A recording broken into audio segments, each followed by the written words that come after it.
जगत जननी, प्रकृति और सनातनी देवी के नाम से विख्यात मां दुर्गा, जिनके अनसुने राज आज की हमारी इस खास पेशकश में खोले जाएंगे। दर्शकों, एक बार फिर स्वागत है आपका हमारे इस खास प्रोग्राम में।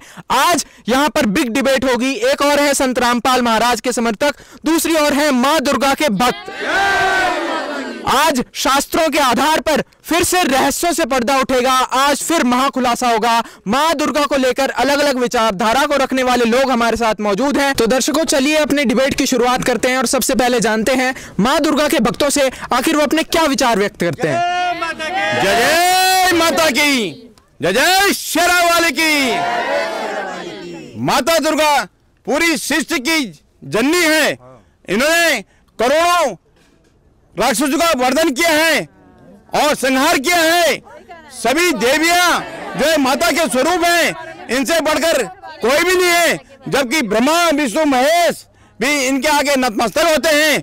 हम इनके जगराता करते हैं, नवरात्रा निकालते हैं। इनको क्या पता माता के बारे में। जी हाँ दर्शकों, इस बात में कोई दो राय नहीं है कि मां दुर्गा को जगत की जननी कहा जाता है। यहाँ तक कि ब्रह्मा विष्णु महेश भी मां दुर्गा की स्तुति करते हैं, उनकी भक्ति करते हैं। लेकिन दूसरी ओर संत रामपाल महाराज के स्मृतिकों पर यह प्रश्नवाचक चिन्ह इन लोगों ने जो है खड़ा कर दिया है कि ये मां दुर्गा के बारे में कुछ जानते नहीं है और ना ही ये उनकी भक्ति करते हैं। जी बताइए।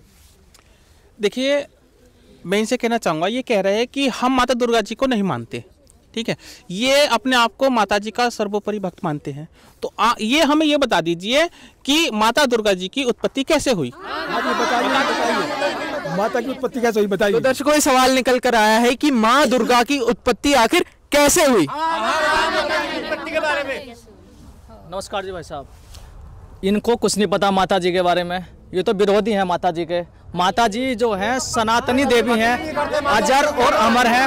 उनका कभी जन्म ही नहीं हुआ। ये कुछ नहीं जानते हैं। इनको क्या आता है, ये तो कभी बनती है। ये तो हमारा विरोध करते हैं। ये जानते क्या है, क्या जानते, कुछ नहीं जानते हैं। कुछ नहीं जानते हैं ये। तो दर्शकों, यहाँ पर बात जो है बिल्कुल गंभीरता में जा रही है। आप लोगों पर ये प्रश्नवाचक चिन्ह फिर से खड़ा कर दिया है कि आप माँ दुर्गा की भक्ति नहीं करते हैं। वो लोग जो है नवरात्रि के व्रत भी रखते हैं, माता की अलग अलग प्रकार से साधनाएं करते हैं। लेकिन संत रामपाल महाराज जो भक्ति बता रहे हैं वो बिल्कुल अलग है।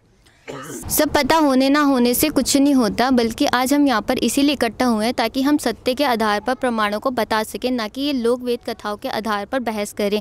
हम माता जी का ना तो विरोध करते हैं, ना ही उनका अपमान करते, बल्कि हमारे गुरुजी तो उनका आदर करना बताते हैं। ये तो इनकी अपनी अवधारणाएं बनी हुई हैं कि हम माता जी का विरोध करते हैं।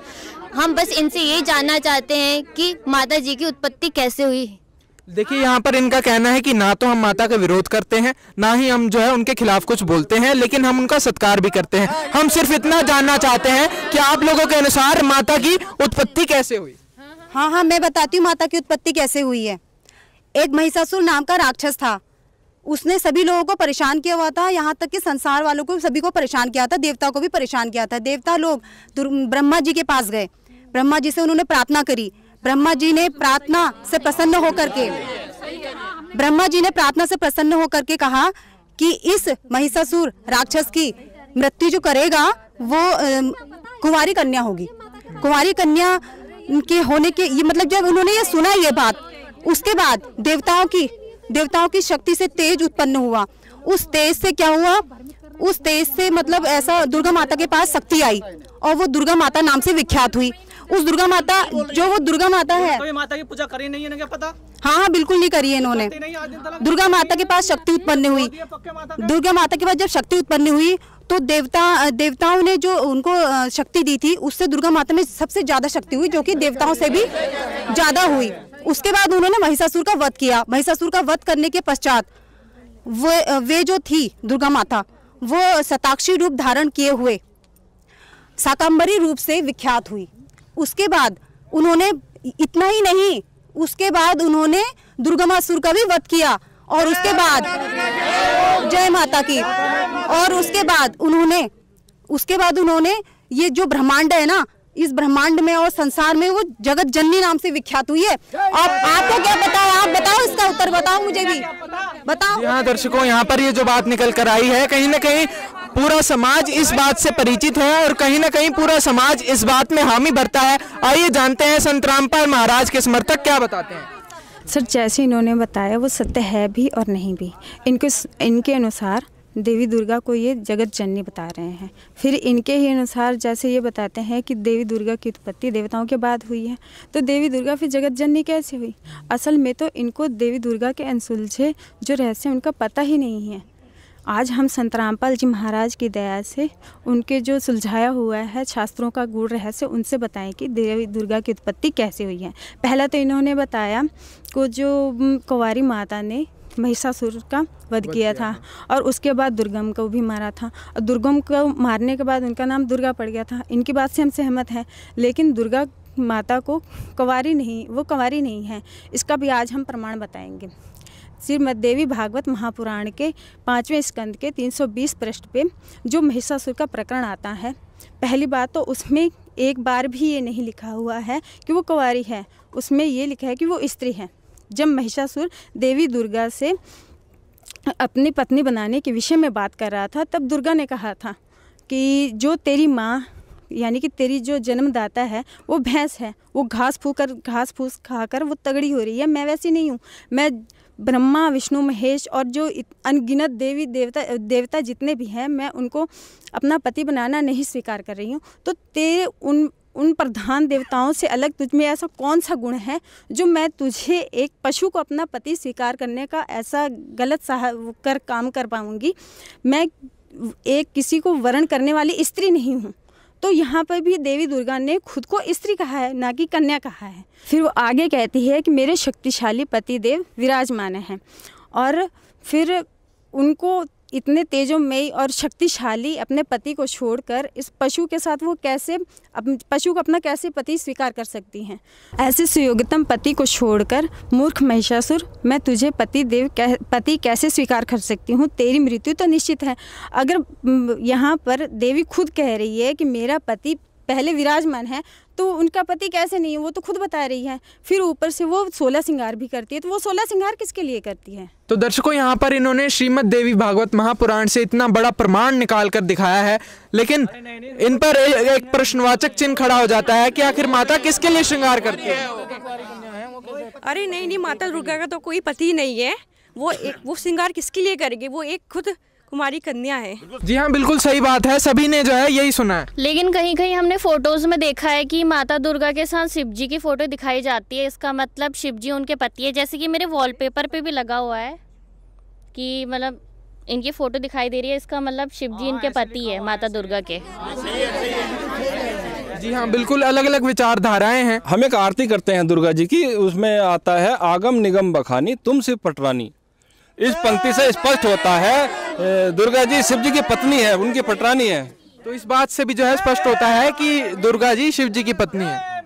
दुर्गा चालीसा में ये आता है, पिल्ला काल सब नासक हारी तुम गौरी शंकर प्यारी। ये स्पष्ट किया है माता दुर्गा सारे संकटों का हरण करती है और वो शिव जी की पत्नी है। दर्शकों, दुर्गा के भक्तों का कहना है कि जो दुर्गा जी हैं वो शिव जी की पत्नी है। अब आप लोग बताइए, क्या बताएं? जी, एक तरफ ये कह रहे हैं कि माता दुर्गा को बारी करना है, और एक तरफ दूसरे प्रकरण ये बता रहे हैं कि माता दुर्गा शिव की पत्नी है। ये जिन भी ग्रंथ और जिन भी प्रमाण के द्वारा ये बताना चाह रहे हैं वो ऑथेंटिक प्रमाण नहीं है, और वो उनके अनुयायियों द्वारा लिखे गए हैं। अब आप ज़रा खुद सोचिए, ब्रह्मा विष्णु महेश, उनका परिचय वो खुद अच्छे से दे सकते हैं, कोई और नहीं। बिल्कुल। श्रीमद् देवी कहती हैं कि मैं ब्रह्मा विष्णु और महेश को अपना पति स्वीकार करना नहीं चाहती। इसका मतलब ये हो गया कि शिव उनके पुत्र हैं, जिसके बारे में इनको नॉलेज नहीं है, ये जानते नहीं इस बारे में। चलिए हम आपको एक ग्रंथ श्रीमद् देवी भागवत के द्वारा, जिसमें 3रे स्कंद में पेज नंबर 139 में लिखा है, जिसमें विष्णु जी अपनी माता दुर्गा की स्तुति करते हुए कह रहे हैं, तुम सुस्वरूपा हो, ये सारा संसार तुम्हें से उद्भासित है। और उसके आगे कहते हैं कि मैं ब्रह्मा और शंकर हम तीनों तुम्ही से उद्भासित हैं, हमारा आविर्भाव और त्रिभाव यानी मृत्यु हुआ करती है। उसके बाद शिव जी कहते हैं कि विष्णु और ब्रह्मा जब आप ही से उद्भासित हैं, आप ही से उत्पन्न यानी पैदा हैं, तो फिर मैं तमोगुणी लीला करने वाला शंकर आपकी संतान क्यों नहीं हुआ? अर्थात हे शिवे, तुम इस संसार की सृष्टि करने में बड़ी चतुर हो। अर्थात इससे ये स्पष्ट हो जाता है कि शिव जी उनके पति नहीं बल्कि पुत्र हैं। दर्शकों देखिए, बहुत बड़ा राज यहाँ पर निकल कर आया है कि शिव जी दुर्गा जी के पुत्र हैं, उनके पति नहीं। तो यहाँ पर ये बहन जी भी कुछ कहना चाहती हैं, आइए इनसे जानते हैं। सर, ऐसे और भी प्रमाण हैं, जैसे देवी भागवत के 7वें स्कंद में सुकन्या देवी माता की स्तुति करते हुए कह रही हैं, हे माता, तुम ब्रह्मा विष्णु महेश की जननी हो। ऐसा ही प्रमाण देवी भागवत के 30वें स्कंद पेज नंबर 143 में भी देखने को मिलता है, जहाँ पे लिखा है, माता ने जब त्रिदेवों की उत्पत्ति की, उसके बाद उन्होंने ब्रह्मा विष्णु महेश को उनकी पत्नियाँ दी। तब देवी ने शंकर जी से कहा कि शंकर, जो मन को मुग्ध करने वाली महाकाली है, वह गौरी नाम से विख्यात होगी, तुम इसे पत्नी रूप में स्वीकार करो। इससे स्पष्ट होता है कि तीनों लोकों के देवता शंकर जी इनके पुत्र हैं, ना कि पति। इनके पति सदाशिव हैं, जबकि शिव और सदाशिव दोनों ही अलग अलग हैं। ऐसे आपको और भी अनेकों प्रमाण देखने को मिलेंगे। तो दर्शकों यहाँ पर ये बात निकल कर आई है कि दुर्गा जी के पति शिव जी नहीं, सदाशिव हैं। अरे मूर्खों, तुम्हें इतना भी पता नहीं कि शिव जी भगवान के ही दोनों नाम है। सदाशिव कहो या शिव कहो, उनके नाम है दोनों। ये तो सदाशिव कहो या शिव कहो, दोनों ढेरों प्रमाण दे रखे हैं जी हमारे सदगुरु रामपाल जी महाराज। आपके सारे सवालों का जवाब कि कौन सदाशिव है और कौन शिव है, बिल्कुल प्रमाण से बताएंगे, और आपके हृदय में जचाकर छोड़ देंगे कि भाई सदाशिव अलग है और शिव अलग है। संत रामपाल जी महाराज सारी बात प्रमाण से ही सच ग्रंथों से बताते हैं। देखिए दर्शकों, यहाँ पर मुद्दा बहुत गंभीर बनता जा रहा है। संत रामपाल महाराज के समर्थकों ने एक नहीं, यहाँ पर ढेरों प्रमाण अब तक पेश किए हैं। हमारे सदगुरु संत रामपाल जी महाराज जी बताते हैं कि शिव जी का जन्म तो माता के द्वारा हुआ, तो बाकी के अवतार तो बाद में हुए, किंतु जो सदाशिव हैं वो देवी दुर्गा माता जी के पति कहलाते हैं। इन सदाशिव का नाम हमारे सदग्रंथों में क्षरपुरुष, ज्योति निरंजन, काल ब्रह्म तथा भुवनेश्वर आदि नामों से इनको जाना जाता है। इसके बारे में हमारे सदगुरु रामपाल जी महाराज जी अन्य प्रमाण भी देते हैं, जैसा कि श्रीमद् देवी भागवत महापुराण के 3 स्कंद के पृष्ठ संख्या 140 में देवी जी स्वयं कहती हैं कि मैं और ब्रह्म एक ही हैं, मुझ में और ब्रह्म में किंचित मात्र भी भेद नहीं है। जो मैं हूँ वही वे हैं, और जो वे हैं वही मैं हूँ। इस प्रकार, लेकिन जो बुद्धिमान व्यक्ति होते हैं, जो ज्ञानी पुरुष होते हैं, वो हमारे सूक्ष्म भेद को जानते हैं, और ऐसे व्यक्ति का संसार रूपी सागर से पार होने में तनिक भी संदेह नहीं है। इसी श्रीमद् देवी भागवत महापुराण के 3 स्कंद के 129 पृष्ठ संख्या में लिखा गया है कि देवी जी के श्री देवी जी के जो पति हैं वो काल ब्रह्म हैं। इसी में आगे ये भी कहा गया है कि जो देवी दुर्गा हैं उनको भवानी नाम से, और जो काल पुरुष हैं उनको परम पुरुष नाम से संबोधित किया गया है, तथा यह भी कहा गया है कि यह दोनों हमेशा साथ रहते हैं तथा इन दोनों के बीच अभेद संबंध है, और तथा सभी प्राणियों की और सभी देवताओं की उत्पत्ति इनके द्वारा ही होती है। अभी संत रामपाल जी महाराज जी के दिए हुए प्रमाणों से ये स्पष्ट हुआ कि शिव और सदाशिव एक नहीं बल्कि अलग अलग हैं। भगवान शिव जो हैं वो देवी दुर्गा जी के पुत्र हैं, जबकि सदाशिव पति हैं। इसी प्रकार के अनेक प्रमाण संत रामपाल जी महाराज जी ने दिए हुए हैं। आगे ये और स्पष्ट होगा कि सदाशिव जो है वो देवी जी के पति हैं, क्यों जैसे संत रामपाल जी महाराज ने देवी भागवत पुराण के स्कंद नंबर 12 पेज नंबर 947 से स्पष्ट किया है कि राजन चिंतामणि ग्रह जो है देवी भगवती का प्रधान स्थान है। मूल प्रकृति भगवती देवी के 10 जो शक्तित्व हैं वो सोपान रूप में वहाँ पर उपस्थित हैं, और उनसे युक्त जो उनका मंच है वो महान शोभा पाता है। और ब्रह्मा जी, विष्णु जी, रुद्र और सदाशिव जो चारों भगवान हैं वो उनके पाए कहे गए हैं, और सदाशिव जो है उस मंच के पटरे कहे गए हैं। और उस मंच पर जो है परम आदरणीय महान देवता भुवनेश्वर काल रूप में विराजमान है। तो सृष्टि की आदि में देवी जी ने सृष्टि की जो आदि है उसमें देवी जी ने अपनी लीला दिखाने के लिए खुद वो 2 रूप में विराजमान हुई, जहाँ पर उनके दाहिने भाग से तो भुवनेश्वर प्रकट हुए और वाम भाग से जो है भुवनेश्वरी प्रकट हुई। और इसके अलावा एक अन्य प्रमाण जो है ब्रह्म पुराण के पृष्ठ संख्या 427 पर है, उसमें यह कहा गया है माता दुर्गा जिन्हें प्रकृति, अष्टांगी, भवानी और शेरावाली कहा गया है, तो उनके बारे में ये बताया गया है कि उनमें और शर पुरुष में कोई भेद नहीं है। उनका संबंध ऐसा है जैसे पति पत्नी का स्थिर संबंध जान पड़ता है। जिस प्रकार से पुरुष के बिना स्त्री या स्त्री के बिना पुरुष जो है संतान उत्पत्ति करने में सक्षम नहीं है, उसी प्रकार प्रकृति और शर पुरुष दोनों संयुक्त होकर के ही सृष्टि की रचना करते हैं। तो इससे यहाँ पर संत रामपाल जी महाराज ने ब्रह्म पुराण से भी ये स्पष्ट किया है कि जो है देवी जी जो है कुंवारी नहीं है, वो जो उनका पति है और उनका पति जो है वो काल ब्रह्म है, और ये दोनों मिलकर के फिर आगे सृष्टि की उत्पत्ति करते हैं। तो इसके अलावा एक अन्य प्रमाण जो ये हमें स्पष्ट करता है कि ब्रह्मा, विष्णु और महेश जो है वो उनमें से शिव जी जो है देवी के पति ना होकर के पुत्र हैं।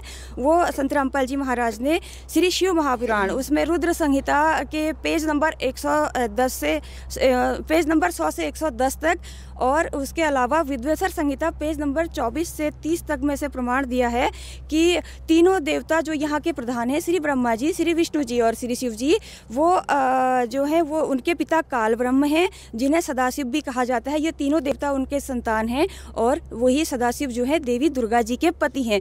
तो यहाँ पर संत रामपाल जी महाराज ने इन तीनों ग्रंथों से ये प्रमाणित किया कि काल ब्रह्म अर्थात सदाशिव तो देवी जी के पति हैं, और जो तीनों देवता यहाँ के जो प्रधान हैं भगवान ब्रह्मा, विष्णु और शिव जो हैं वो इनके पुत्र हैं। तो ये जो है अब मुझे लगता है कि जो हमारी देवी माँ के भगत जन है, इनका ये कॉन्सेप्ट क्लियर हो गया होगा कि ये भगवान सदाशिव ही देवी जी के पति हैं, जबकि शिव पुत्र हैं। इन दोनों का अस्तित्व अलग अलग है, शिव और सदाशिव एक बिल्कुल भी नहीं है। तो दर्शकों, यहाँ पर माँ दुर्गा के अनसुने राज खुलते जा रहे हैं। जैसे हमारी बिग डिबेट शुरू हुई थी और संत रामपाल महाराज के समर्थक बहुत सहनशीलता से प्रमाणों के साथ जो है डिबेट को आगे बढ़ा रहे हैं। आइए इनसे और जानते हैं। जी बताइए। देखिए सर, थोड़ा सा इनसे करबत प्रार्थना है कि शांति बनाए रखें। संत रामपाल जी महाराज जी ने इतने ढेरों प्रमाण दिए हैं, जैसे एक श्रीमद् भगवत गीता अध्याय 14 श्लोक 3 में उसमें स्पष्ट प्रमाण है। उसमें लिखा है कि मम योनिर महत ब्रह्म तस्मिन् गर्भम ददाम्य अहम संभवै सर्वभूता नाम ततो भवती भारत है कि हे अर्जुन, मेरी महत ब्रह्म रूप मूल प्रकृति गर्भाधान का स्थान है और मैं उस गर्भ में बीज स्थापन करता हूँ। फिर इसी अध्याय 14 के श्लोक 4 में कहा है कि जितनी भी नाना प्रकार की मूर्तियाँ हैं अर्थात शरीरधारी प्राणी हैं, दुर्गा तो उनकी माता है और मैं बीज स्थापन करने वाला पिता हूँ। फिर इसी अध्याय 14 के श्लोक 5 में कहा है सतो रजो तमो इति गुणा प्रकृति संभवा निबधंतानि महाबाहो देहे देहिनम अव्ययम, अर्थात रजगुण ब्रह्मा, सद्गुण विष्णु और तमगुण शिव जी, ये प्रकृति से उत्पन्न तीनों इस जीवात्मा को शरीर में बांधने का कार्य करते हैं। तो इससे सिद्ध होता है कि इस ब्रह्म और प्रकृति से उत्पन्न तीनों श्री ब्रह्मा जी, श्री विष्णु जी, ये उत्पन्न है, ये इनकी संतान है। जैसे अभी अभी बहन जी ने ये क्लियर किया है कि श्री ब्रह्मा जी, श्री विष्णु जी, श्री शिव जी ये दुर्गा से उत्पन्न है। ये देवी पुराण से भी अभी अभी जो है स्पष्ट किया है। तो दर्शकों, आपने देखा संत रामपाल महाराज के समर्थक लगातार ढेरों प्रमाण यहाँ पर दिए जा रहे हैं और हमारी जैसे बिग डिबेट शुरू हुई थी, वाकई में माँ दुर्गा के अनसुने राज इस डिबेट में खुलते जा रहे हैं। संत रामपाल महाराज के समर्थक यहाँ पर बार बार जो है अपने प्रमाणों के साथ अपने उत्तर दे रहे हैं। आइए इनसे और जानते हैं। एक प्रमाण मैं और देना चाहता हूँ, जैसा कि संत रामपाल जी महाराज ने सत्संग में बताया है। विष्णु पुराण के अध्याय 22 के श्लोक नंबर 51 में बताया गया है कि ब्रह्मा, विष्णु, शिव जो है ना, ब्रह्म की तीनों शक्तियाँ हैं। अर्थात इन सभी चीज़ों से जो जितने भी प्रमाण अभी मिले हैं आपको, स्पष्ट होता है कि शिव और सदाशिव दोनों ही अलग अलग हैं और ब्रह्मा और काल ब्रह्म जो माता दुर्गा का पति है और ब्रह्मा विष्णु महेश इनकी संतान। तो दर्शकों, एक सवाल पर एक प्रमाण नहीं, ढेरों प्रमाण संत रामपाल महाराज के समर्थक लगातार देते जा रहे हैं। अब आइए इनसे जानते हैं। अरे मूर्खो, आपके कथनानुसार तो दुर्गा माता सर्वोपरि है, क्योंकि आप ही बता रहे हैं कि ब्रह्मा विष्णु महेश उन्हीं से तो पैदा हुई हैं, तो वही तो पूरी सृष्टि के सृजनहार हैं। देखिए, कहीं ना कहीं इनकी बात में भी तर्क है कि अगर ब्रह्मा विष्णु महेश को उत्पन्न करने वाली माता दुर्गा हैं, तो फिर वही सर्वोपरि हुई। जैसा कि हमने इनसे पूछा था कि देवी दुर्गा की उत्पत्ति कैसे हुई, और इन्होंने हमें बताया कि दुर्गा जी की उत्पत्ति देवताओं के बाद हुई, परंतु संत रामपाल जी महाराज हमें बताते हैं कि सर्व सृष्टि की रचना कबीर परमेश्वर जी ने की है, जिसका प्रमाण हमें अथर्ववेद कांड नंबर 4 अनुवाक नंबर 1 मंत्र नंबर 5 में मिलता है कि कबीर परमेश्वर जी ने सर्वप्रथम चारों लोकों में से सबसे प्रथम यानी कि सतलोक में दुर्गा अष्टांगी यानी कि देवी दुर्गा की उत्पत्ति की थी, और उसके बाद हम सभी जीव भी उन्हीं के अंग हैं। और उसके बाद ज्योति निरंजन जी के बीच एवं देवी दुर्गा जी के गर्भ धारण के बाद हम सभी जीवों ने एवं ब्रह्मा विष्णु महेश ने की उत्पत्ति हुई, और जो कि स्वर्गलोक और पृथ्वी लोक में इस टाइम पे निवास कर रहे हैं। मैं भी कुछ बताना चाहती हूँ। कबीर सागर के बोध सागर के शशम वेद बोध के प्रश्न नंबर 94 के अर्थ बीज खेत अथवा आदि शक्ति की उत्पत्ति का भी वर्णन किया गया है।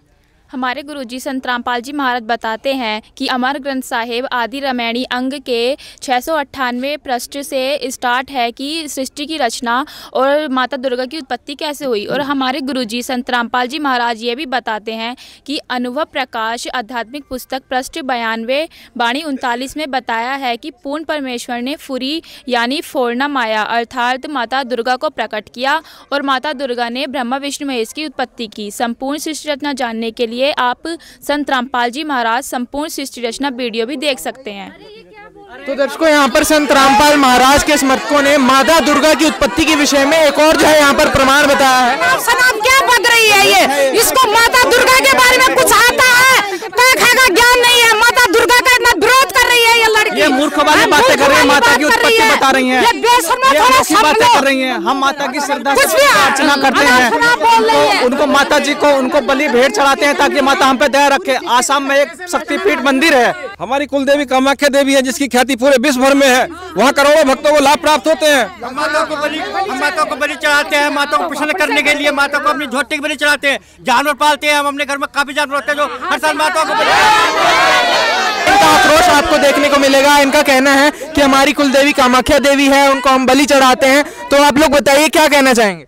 सबसे पहले तो इन्होंने जो बलि के बारे में प्रश्न पूछा है, मैं उसका उत्तर देना चाहूँगी। पहली बात तो आपको यही नहीं पता कि बलि पूजा का वास्तविक अर्थ एवं उसका महत्व क्या है।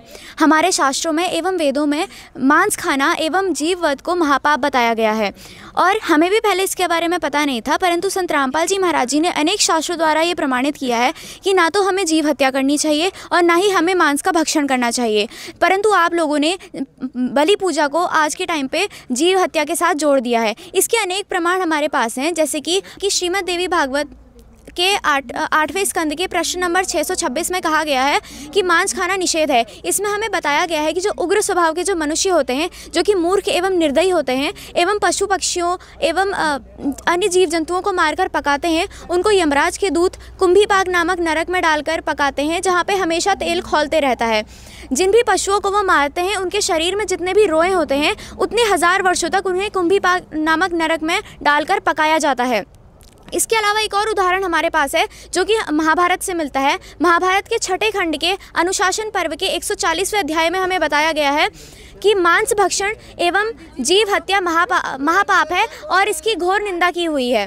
जब युधिष्ठिर जी भीष्म पितामह से पूछते हैं कि जो भी ब्रह्मवादी पुरुष होते हैं वो किन दुखों से छुटकारा पा सकते हैं, तो भीष्म पितामह कहते हैं कि ब्रह्मवादी पुरुष यानी कि जो मन से वाणी से एवं हिंसा नहीं करते हैं एवं मांस नहीं खाते हैं, वो अहिंसा धर्म का पालन करते हैं। और अगर इनमें से एक भी अंश की कमी रह जाती है तो अहिंसा धर्म का पूर्णतः पालन नहीं हो पाता है और मनुष्य को किसी भी प्रकार की मुक्ति प्राप्त नहीं हो पाती है। इसी वजह से जो तपस्वी लोग थे वो कभी भी मांस भक्षण नहीं करते थे। इसके बारे में विस्तार से हमें महाभारत में बताया गया है कि ना ही हमें मांस खाना चाहिए और ना ही हमें जीवों की हत्या करनी चाहिए। और ये भी बताया गया है कि पशु को हत्या के लिए लाने वाला, उसको मारने का आदेश देने वाला, उसको बेचने वाला, खरीदने वाला एवं पकाकर खाने वाला, वो सभी समान रूप से दोषी होते हैं। यानी कि जो भी कार्य करते हैं किसी भी जीव की हत्या करने में एवं खाने वाला, वो सभी के सभी समान पाप के भागी होते हैं। इसके अलावा अनेक शास्त्रों में हमारे पास अनेक प्रकार के प्रमाण हैं कि हमें ना ही जीव हत्या करनी चाहिए और ना ही मांस भक्षण करना चाहिए। इसके बाद इन्होंने कुल देवियों की बात की। इन्होंने बताया कि हमारी कुल देवी माता दुर्गा हैं और इन्होंने ये भी कहा कि हमारी माता कामाख्या हैं। तो मैं इनसे एक प्रश्न पूछना चाहूँगी कि क्या इनकी जो ये जानते हैं कि माता कामाख्या एवं अन्य शक्तिपीठ मंदिरों का राज क्या है? क्या आपकी माता कामाख्या ने आपसे कभी कहा है कि मेरे सामने बलि चढ़ाओ? तो दर्शकों यहाँ पर आप देखेंगे कि संत रामपाल महाराज के समर्थकों ने एक बात पर एक प्रमाण नहीं सैकड़ों प्रमाण जो है हमारी इस बिग डिबेट में पेश किए हैं। अब आइए जानते हैं, इनके पास एक प्रश्न खड़ा हुआ है। दुर्गा माता के बारे में ऐसा नहीं कहा जाता है, वो जगत जननी है, वो सबकी माता है, सबका धरण पालन पोषण करती है। अगर हम तुम्हें एक भजन सुना देंगे ना माता का, तुम भी ऐसे पिघलोगे कि तुम्हारा मोम की तरह पिघलोगे। एक भजन सुना देती हूँ मैं तुम्हें दुर्गा माता के बारे में। देखो वो हमारी माता है, देखो जय माता की।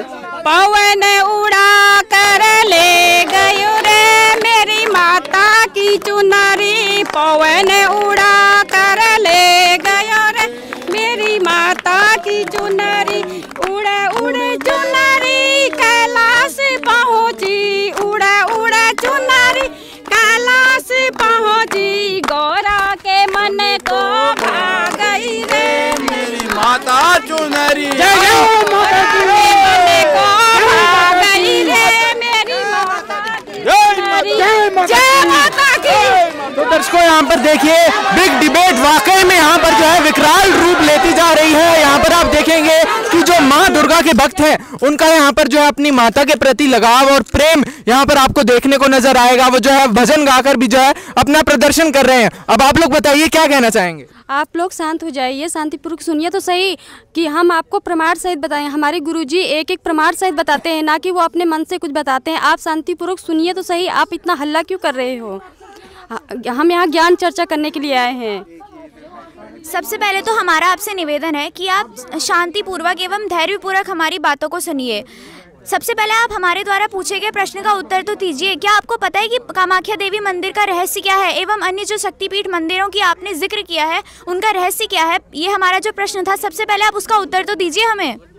तो यहाँ पर आपके लिए सवाल आया है कि आखिर कामाख्या देवी का रहस्य क्या है, उसके बारे में आप जानते हैं?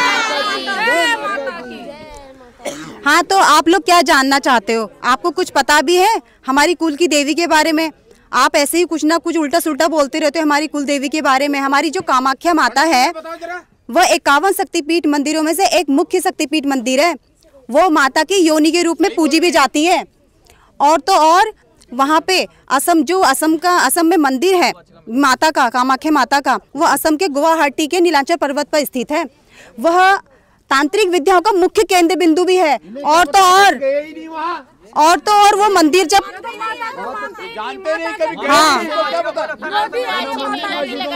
उस मंदिर के जब कपाट खुलते हैं ना तो उससे पहले बलि दी जाती है। अब आप बताओ, आप लोग बोल रहे हो बलि देना गलत है, पाप है, ऐसा तो है ही नहीं। इसको यहाँ पर फिर से एक गंभीर विषय पर सवाल निकल कर आया है जी।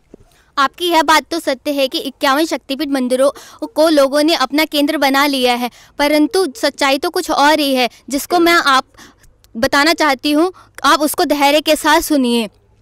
जैसा कि आप सब लोग जानते हैं कि सती माता जब अग्निकुंड में सती हुई थी तब उनकी मृत्यु के वियोग में भगवान शिव जी उनके शरीर को लेकर जगह जगह भटक रहे थे। तब भगवान विष्णु और भगवान ब्रह्मा जी उनके शरीर में आकर उनके शरीर को खंड खंड कर दिया था और उनके जो शरीर के अंग थे वो अलग अलग स्थानों में गिरे थे, जिसमें से एक कामाख्या देवी का मंदिर भी है और वहाँ पर उनका योनि मंडल गिरा था। इसके साथ साथ कलिका पुराण में भी इसके प्रमाण हैं, जिसमें मार्कंडेय ऋषि ने कामाख्या देवी के बारे में बताया है कि एक जब माता के दर्शन करने के लिए प्रयाग ज्योतिषपुर में आते हैं तब नरकासुर उनको मंदिर में प्रवेश नहीं करने देता है, ना ही माता के दर्शन करने देता है।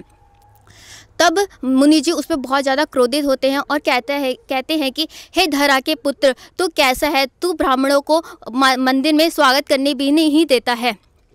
क्या तेरे कुल में यही उचित कर्म हो रहे हैं जिसको तू कर रहा है? इसके बाद मार्कंडेय जी ने बताया है कि मुनि जी ने नरकासुर को श्राप दिया और कहा कि हे वराह के कुल को कलंकित करने वाले, जिससे तू पैदा हुआ है उसी से तेरा मरण होगा, और तेरे मृत हो जाने के बाद ही मैं कामाख्या देवी की पूजा करूँगा और मैं अपने निवास स्थान पर चला जाऊँगा, तू यहीं रहेगा।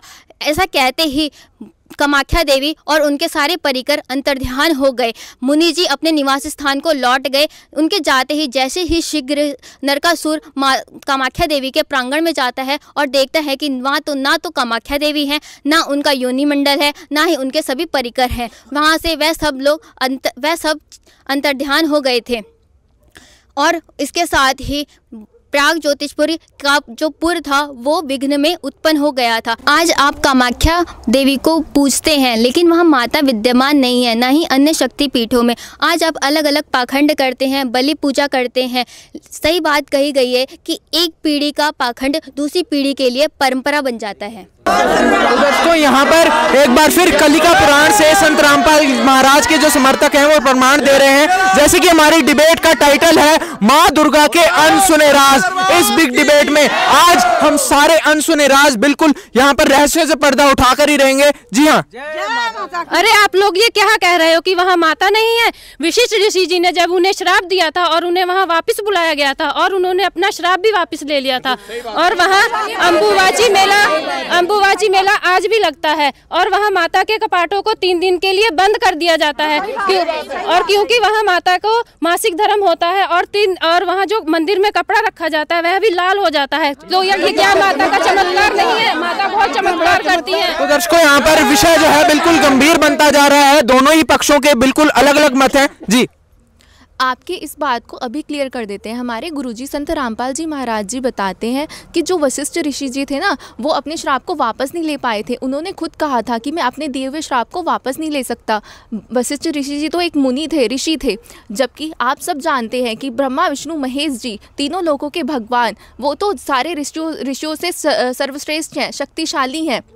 जब वो अपने दिए हुए श्राप को वापस नहीं ले पाए तो ऋषि जी अपने श्राप को कैसे वापस ले सकते हैं? हमारे गुरुजी संत रामपाल जी महाराज एक उदाहरण से भी बताते हैं। जब गौतम ऋषि जी ने अहिल्या को श्राप दिया था कि तू पत्थर की मूर्त बन जाएगी, तो उनके आग्रह करने पर उन्होंने उसका समाधान भी बताया था कि जब त्रेता युग में श्री राम जी आएंगे तो जो पत्थर की मूर्त अहिल्या बनी है उसके सिर पर पैर रखेंगे, उस पत्थर पर पैर रखेंगे तो अहिल्या का उद्धार हो जाएगा। वो भी उसका समाधान ही बता पाए थे। इसी प्रकार वशिष्ठ जी जो हैं उन्होंने भी समाधान ही बताया था। उन्होंने कहा था कि आप अगर माता को वापस लेके आना चाहते हो तो आप उनकी मूर्ति पूजा करना शुरू कर दो, आप वामीचारी पद्धति को अपनाओ। आज जिस वामीचारी पद्धति को आप बलि पूजा से जोड़कर देखते हैं वो बलि पूजा नहीं है। उन्होंने वामीचारी पद्धति का मतलब ये नहीं बताया था कि आप बलि पूजा करो। बलि पूजा का किसी भी वेदों में या ग्रंथों में कोई भी प्रमाण नहीं है।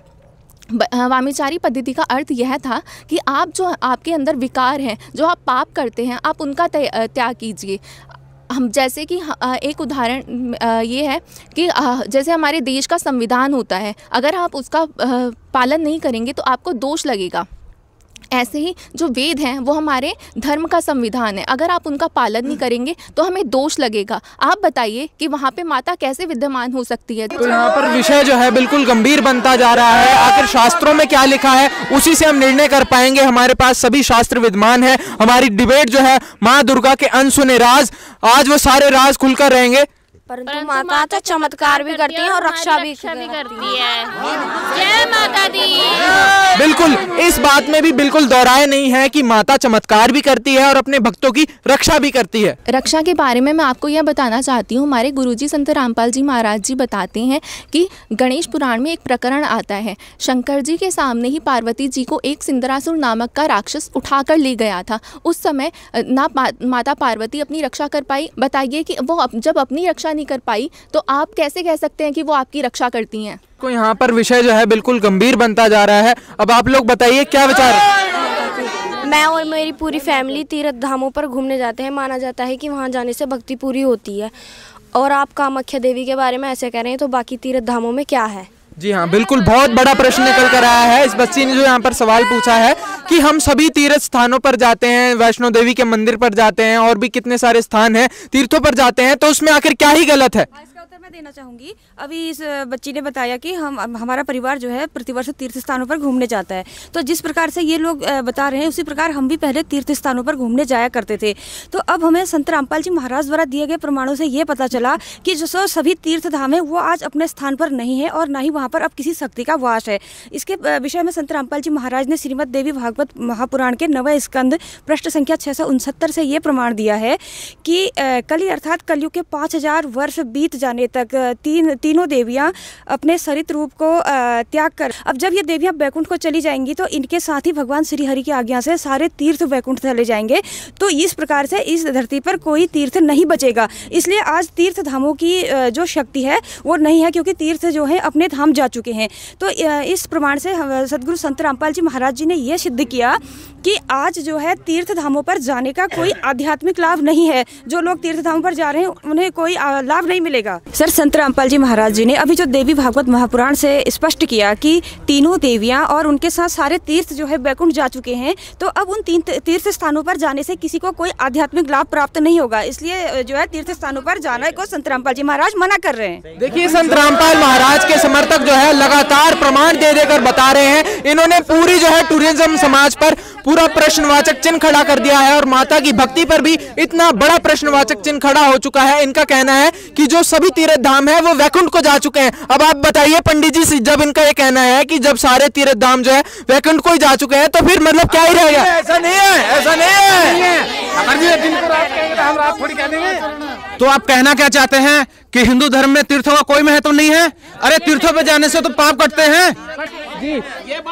अब तीर्थों पर जाने से पाप कटते हैं। कुछ बताना चाहूँगा, जैसे कि हमारे सदगुरु रामपाल जी महाराज जी बताते हैं, 52 पुराण तृतीय अंश अध्याय 3 पृष्ठ 97 में बताते हैं, द्वारा की गई ब्रह्म हत्या के विषय में बताते हैं, जिसमें शिव जी का ब्रह्मा जी से उत्पन्न एक ब्राह्मण से युद्ध हुआ, जिसमें वह ब्राह्मण मारा गया। इस युद्ध के पश्चात शिव जी बहुत ही व्याकुल हुए। उन्हें एक भयंकर देवी के दर्शन हुए, जिन्होंने कहा मैं ब्रह्म हत्या हूँ, मुझे स्वीकार कीजिए। तो शिव जी अपनी ब्रह्म हत्या द्वारा की गई ब्रह्म हत्या से मुक्ति के लिए अनेक तीर्थों पर गए। वो बद्री का आश्रम गए, सरस्वती में स्नान भी किया और अनेक देवी प्रयत्नों पर भी यात्रा की, लेकिन वह अपने पाप से मुक्त नहीं हो सके। 3 लोक के अधिपति होने के बाद, कालंजय मृत्युंजय होने के बाद भी वह अपने पाप क्रम से मुक्ति नहीं। इससे स्पष्ट है कि तीर्थों पर जाने से पाप क्रम से मुक्ति नहीं मिल सकती है। गंगा यमुना बद्री समेते जगन्नाथ धाम है जेते, ब्रह्मे फल पाए जेतो गुरु सेवा में फल पावे थे। तो इसका एक प्रमाण मैं आपको और दूंगा, जिसमें हमारे संत रामपाल जी महाराज जी ने बताया है। श्रीमद् देवी भागवत छठा स्कंद 427 से 428 में कहा है, एक बार जनाजय जी ने व्यास जी से पूछा कि पवित्र तीर्थ कौन सा है, तो व्यास जी ने उत्तर दिया चित्त शुद्धि तीर्थ है। तो उन्होंने बताया कि यह गंगा तीर्थों से भी ज़्यादा पवित्र है। कहते हैं कि यह तीर्थ भाग्यवश अगर मनुष्य को मिल जाए उनका जीवन सुगम हो जाता है। और यह तीर्थ तत्वदर्शी संत के सत्संग समागम की आवश्यकता से ही प्राप्त होता है। तत्वदर्शी संत के समागम में जाना ही वास्तविक तीर्थ होता है। जिस तरह व्यास जी ने बताया चित्त शुद्धि तीर्थ क्या होता है, यह तत्वदर्शी संतों का समागम होता है, जिसमें चित्त का अर्थ होता है मन की शुद्धि। मन की शुद्धि का होना वह है जिसका इंद्रियों पर काबू हो, और वह सिर्फ तत्वदर्शी संत का होता है। इस प्रकार तत्वदर्शी संत के सत्संग स्थल पर जाना ही वास्तविक तीर्थ कहलाता है। इसमें एक प्रमाण आपको और देंगे, जो रामचरितमानस बालकांड पृष्ठ 21 में बताया है कि तत्वदर्शी संतों के समागम में जाना ही वास्तविक तीर्थराज कहलाता है। जिसमें हमारे कबीर परमात्मा एक वाणी बोलते हैं कि तीर्थ गए एक फल, संत मिले फल 4, सदगुरु मिले अनेक फल, कहें कबीर विचार। सदगुरु रामपाल जी महाराज की। दर्शकों देखिए, संत रामपाल महाराज जी के समर्थक जो है बार बार ढेरों प्रमाण यहाँ पर दिए जा रहे हैं। इन्होंने ये बात बिल्कुल स्पष्ट करी कि जो तत्वदर्शी संत के सत्संग में जाने से ही जो है वास्तविक तीर्थ पूरा होता है। अब आप लोग बताइए, आप अगला सवाल क्या करना चाहेंगे? अरे ये मूर्खों को क्या पता माता के बारे में, अनाप शनाप बग रहे हैं। माता के 9 दिन के नवरात्रि व्रत रखते हैं, पूजा करते हैं। पता नहीं, हम भी शास्त्र तो हम भी पढ़ते हैं, इनका पता नहीं कौन सा शास्त्र अलग सा आ गया। जय माता की। देखिए, जी हाँ बिल्कुल, ये बहुत बड़ी बात है। बहुत बड़ा प्रश्नवाचक चिन्ह यहाँ पर खड़ा हो जाता है और यही सबसे बड़ा अनसुना राज है। नवरात्रि के व्रत रखे जाते हैं, जो पूजा पूरा देश ही नहीं पूरा विश्व परंपरा जो बनी हुई है, कब से चलती आ रही है, उसको जो संत रामपाल महाराज जी के समर्थक है एकदम से नकार रहे हैं। आखिर आपके ऐसे कौन से शास्त्र हैं जो आप एकदम से बातें निकाल कर ला रहे हैं? परंपरा चलती आ रही है और आप लोग जो है एकदम से नई बातें बता रहे हैं, नवरात्रि के व्रत को गलत बता रहे हैं। हमारे पवित्र शास्त्र अलग अलग नहीं है, वही शास्त्र हैं जो आपके घर पर भी रखे हैं, सारे गीता प्रेस गोरखपुर से प्रकाशित ही हैं। और आपने अभी व्रत में नवरात्रि व्रत की बात की है, तो एक मनमाना आचरण है, क्योंकि इसके बारे में न तो माता जी ने कहा है और किसी भी धर्मशास्त्र में इसका प्रमाण नहीं है। और गीता अध्याय नंबर 6 के श्लोक नंबर 16 में गीता ज्ञानदाता कहता है कि हे अर्जुन, ये योग अर्थात भक्ति न तो अधिक खाने वाले की न बिल्कुल भी न खाने वाले की सिद्ध होती है। इससे स्पष्ट हो जाता है कि व्रत रखना व्यर्थ की साधना है। तो दर्शकों, यहाँ पर आपने देखा कि छोटे छोटे बच्चे भी जो है संत रामपाल जी महाराज जी के शिष्य जो है यहाँ पर व्रत ना करने के प्रमाण दे रहे हैं गीता जी से। इनको कुछ पता ही नहीं है, ये तो हमारे व्रतों को भी जो है मना कर रहे हैं, व्रत करना भी मना कर रहे हैं। इनको कुछ पता नहीं, उन्होंने तो ठेका ले रखा है। ये तो अभी पूरी सारी दुनिया को गुमराह कर रहे हैं। तो जी हाँ, अब इनका कहना है कि आप लोग जो है दुनिया को गुमराह कर रहे हैं, नई नई बातें निकाल कर आ रहे हैं, शास्त्र इतने पुराने हैं, कब से चले हुए आ रहे हैं, शास्त्र आज के तो बने हुए हैं नहीं। इसमें हमारे सदगुरु रामपाल जी महाराज जी बताते हैं, देवी भागवत द्वितीय खंड 9वां स्कंद अध्याय 33 के श्लोक 42 में बताते हैं कि जो मनुष्य व्रत, उपवास और श्राद्ध आदि अवसरों पर शोर क्रम करते हैं वह संपूर्ण कर्मों से अपवित्र हो जाते हैं। बंदी छोड़ सदगुरु रामपाल जी महाराज की। अभी तो आपको कुछ ही प्रमाणों के बारे में बताया है, हमारे गुरुजी संत रामपाल जी महाराज तो ऐसे अनेकों प्रमाणों के बारे में बताते हैं। तो यहाँ पर संत रामपाल महाराज जी के समर्थक जो हैं बार बार प्रमाण दे रहे हैं। इन्होंने ये शास्त्रों से सिद्ध करके बताया है कि व्रत रखना बिल्कुल गलत साधना है। जी बताइए, आप क्या कहना चाहते हैं? सर, मैं भी कुछ बताना चाहती हूँ। जैसे कि हमारे संत रामपाल जी महाराज ने हमें घट रामायण में साबित करके दिखाया है। घट रामायण के प्रश्न नंबर 242 में लिखा है, लोमस ऋषि जी ने जब नवमी तथा अष्टमी का व्रत किया तब उन्हें चूहे का जन्म प्राप्त हुआ। जब उन्होंने अनंत चतुर्दश का व्रत किया तब उन्हें ऊँट का जन्म प्राप्त हुआ। और जब उन्होंने चतुर्थी का व्रत किया तब उन्हें भैंसे का जन्म प्राप्त हुआ। और उन्होंने अनेकों प्रकार के व्रत भी किए, फिर भी उनका मोक्ष नहीं हुआ। इससे ये साबित होता है कि जो व्रत है वो शास्त्र अनुकूल नहीं है। जब व्रत करने से लोमस ऋषि जी का मोक्ष नहीं हुआ तो वो हमारा मोक्ष कैसे हो सकता है? तो दर्शकों, यहाँ पर बहुत बड़ा जो रहस्य बना हुआ था, माँ दुर्गा के अनसुने राज, आज की हमारी इस बिग डिबेट में सारे राज खुलकर रहेंगे। संत रामपाल महाराज जी के शिष्यों ने ये बात प्रमाणित करी कि व्रत रखना सभी शास्त्रों में निषेध बताया गया है। आइए अपनी डिबेट में आगे बढ़ते हैं और नेक्स्ट सवाल की ओर बढ़ते हैं। हमारी आस्था को ठेस पहुंचा रहे हैं। हम माता का जागरण करते हैं, पूरी रात जाग जाग कर हम माता का जागरण करते हैं। माता का जागरण करने से हमारी माता प्रसन्न होती है। जय जय माता की। यहाँ पर इनका कहना है कि जागरण करते हैं और भी बहुत सारी साधनाएं करते हैं। अब आप लोग बताइए। जागरण शास्त्र विरुद्ध साधना है और शास्त्र विरुद्ध पूजा है। गीता अध्याय 3 श्लोक 35 में जागरण के बारे में या शास्त्र विरुद्ध साधना के बारे में बताया गया है कि मनुष्य को दूसरों की चकाचौंध वाली भक्ति को की तरह आकर्षित न होकर अपनी शास्त्र अनुकूल साधना को करते रहना चाहिए। शास्त्र अनुकूल साधना को करते हुए मनुष्य की अगर मृत्यु भी हो जाती है तो वह उसके लिए कल्याणकारी होती है। दुर्गा सप्तशती में भी प्रमाण है। पेज नंबर 57 में कहा गया है कि जो राग के अनुसार गीत गाता है, गाना गाता है, सिर को हिलाता है, नाचता है, वह आदमी अधम होता है, वो अधम आदमी माना गया है उसको दुर्गा सप्तशती में। यानी आप जब जागरण करते हैं तो उसमें आप सिर भी हिलाते हैं, बाजा भी बजाते हैं, नाचते भी हैं, तो आप शास्त्र विरुद्ध साधना करते हैं। सूक्ष्म वेद में कहा गया है कि दुर्गा ध्यान पड़े जी बगड़म ते संगति डूबे सब नगरम, अर्थात जिस नगर में दुर्गा का जागरण होता है वो नगर पूरा डूब जाता है। माता दुर्गा के जागरण करना व्यर्थ है, शास्त्र विरुद्ध है। तो यहाँ पर संत रामपाल महाराज जी के समर्थक बार बार ढेरों प्रमाण दिए जा रहे हैं। एक बात पर एक प्रमाण नहीं, सैकड़ों प्रमाण संत रामपाल जी के शिष्य दे रहे हैं। जी आप बताइए। सूक्ष्म वेद में भी बताया गया है, नाचे गाए किन्हें न मिलिया, जिन मिलिया तिन रोए, नाचे गाए हरि मिले तो कौन दुहागन होए। नाचने गाने से भगवान की प्राप्ति नहीं हो सकती है। देखिए, संत रामपाल जी महाराज जी के शिष्यों ने ये बात को शास्त्रों से प्रमाणित किया कि जागरण करना बिल्कुल ही व्यर्थ की साधना है। दर्शकों, माँ दुर्गा के अनसुने राज आज इस डिबेट में खोले जाएंगे। तो चलिए अपनी डिबेट में आगे बढ़ते हैं। माता की ये बोलते हैं कि जागरण मना करते हैं और वो फिर ये कहते हैं कि मूर्ति भी मत पूजो। अगर हम मूर्ति स्थापना नहीं करेंगे तो दुर्गा माता की पूजा कैसे करेंगे? जब तक हम मूर्ति स्थापना करते हैं। बिल्कुल बिल्कुल। यहाँ पर देखिए, अब आप लोगों ने जागरण करने को भी मना कर दिया, इनके व्रत रखने को भी मना कर दिया, अब मूर्ति पूजा कर रहे हैं आप उसको भी मना कर रहे हो। मतलब देखिए, इसका कहीं भी प्रमाण नहीं दिया गया है। हमारे शास्त्रों में भी मूर्ति पूजा का पूर्ण रूप से खंडन किया गया है। अब यहाँ पर इनका कहना है कि शास्त्रों में जो है खंडन किया गया है। ये बात गलत है, पूजा